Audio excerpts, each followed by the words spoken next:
The size of your purpose is the size of your trauma. When I had that breakthrough in realizing, and I've always known that my story is God's glory, but I had forgotten who I was and not what my name is, not what my friends call me, not what the world calls me, what God calls me. And what God has called me for is a purpose. But after a very traumatic situation with the birth of my son, he had to call somebody in to shake me awake. And that was Coach Jordan Williams. Not only does he give his time for free for people like me to push us to walk in our purpose. When his book says The Secret of Awareness, how powerful are you ready to be? He really means how powerful are you ready to be, okay? Because if you're not ready, hang on to your hats. Because when you remember who you are, when you remember you don't have to be sick, you don't have to be tired, nothing. When you remember all that matters is that you are a child of the Most High God, created in His image to create a better life, and not just for yourself, because that's the thing about a purpose, okay? Your purpose isn't for you, it's for the world. Each and every single one of us holds a key for somebody else's destiny. And when you realize that people either want to build with you or build on you, you know who should be in your life and who shouldn't be in your life. The moment you realize that, for me as a stay-at-home mom, I was drained, I was tired, I wore sweatpants everywhere. I roll into the gas station in some holy pajama pants with no shame. But it wasn't about the way that I looked, it was about the way that I felt. It was about the fact that not taking care of myself, I wasn't taking care of my invisible illness. I couldn't be the mom my children needed to be. I couldn't be the daughter that my mother needed me to be. I couldn't be the friend that my friends needed me to be, because I wasn't operating out of the soul that God put inside of me. I was operating out of the programming and conditioning that tells you, oh, you're a stay-at-home, work from home mom. You need to be tired. You need to be dragged out. You don't need to get ready every day. All you're doing is being at home. That's a load of nonsense. You have to take care of yourselves to take care of others. And when my phone glitched one day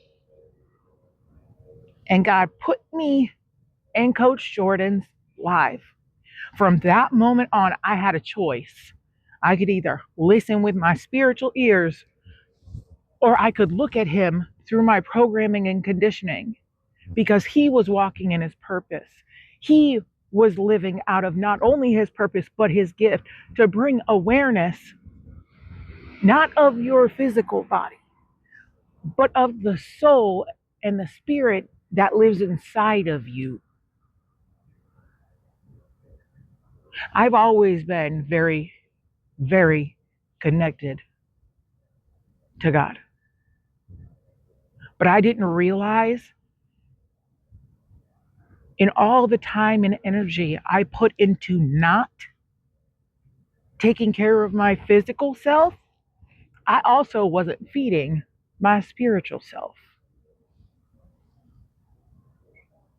So when I tell you that the moment I started taking care of the physical self, the car that my soul drives,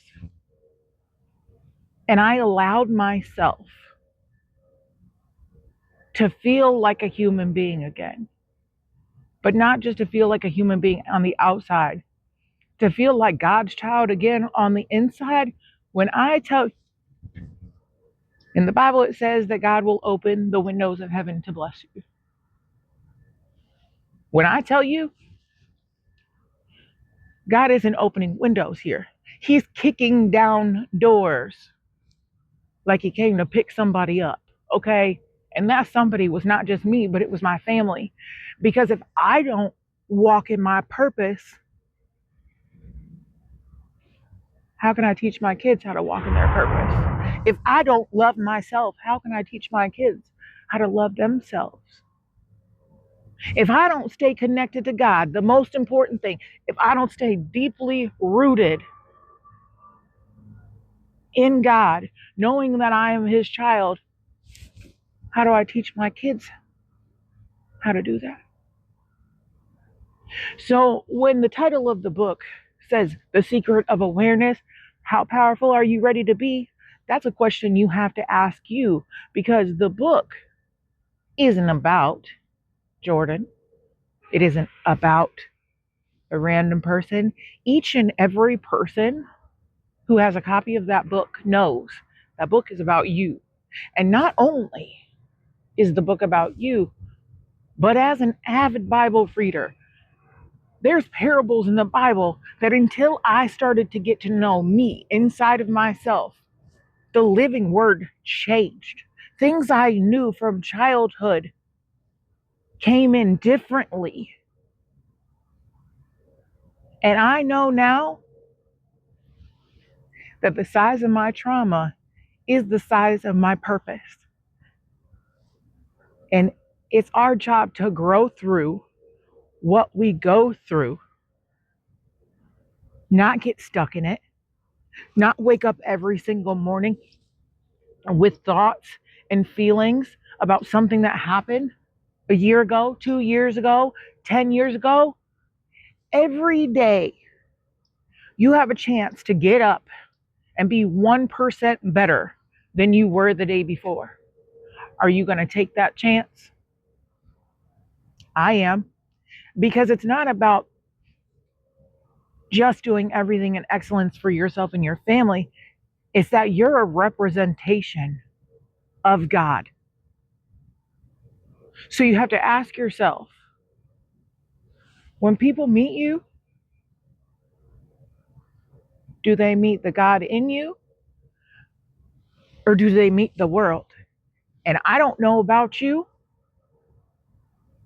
but I don't want to be of the world.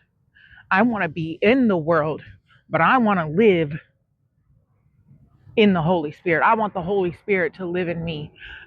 I never want to get to the place where I was when I met Coach. And I will not allow myself to be. Because when you realize the only problem in your life is you, it's always been you. It's always been you.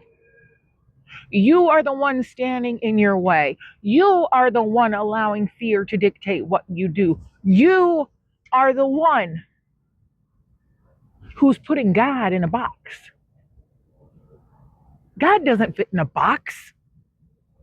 You have to get out of God's way and allow Him to move for you in your life. Because if every time He sends you a chance and fear comes and you're like, I can't,